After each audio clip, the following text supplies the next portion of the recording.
There's losing, and then there's losing.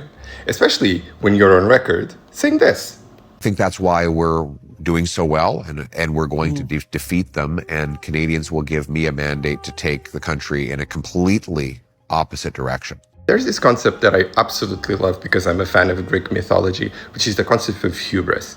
And this is a mix of overweening self-confidence, plus arrogance, plus a bit of complacency. And the people who perpetuate this hubris usually get punished by the gods because they committed some sort of moral offense to the universe. Now, I'm not a believer in destiny. I believe that we're just all ping-ponging to space with no specific direction, but that we have the opportunity of making the world a little bit better for us and the people around us, even if it's just a little bit at a time, even if it's just for the person that we're standing next to. In Poilievre's spectacular humiliation, I'm not seeing a hand of destiny. Although it is really funny that the thing that laid him low ended up being one of the things that he cheered for the most, which is patriotism.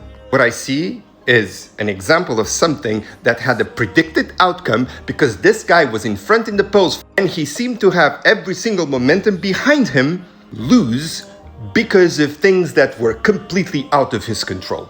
And that gives me hope because I look at all of the screwed up situations around us and I think, doesn't have to take much for a foregone conclusion, i.e. the victory of someone unsavory who seems to have everyone behind him and everything in its favor to monumentally flip from one day to the other.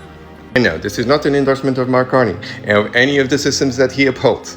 This is an observation specifically about the nature of power and how fluid it is. So when you look at Trump, when you look at Bukele, when you look at Netanyahu, and they seem firmly planted to the ground and unmovable, think that history is complicated and that not all turns in history have to be negative when it comes to the impact that they have on us. Keep pushing so that when our moment comes, we're ready.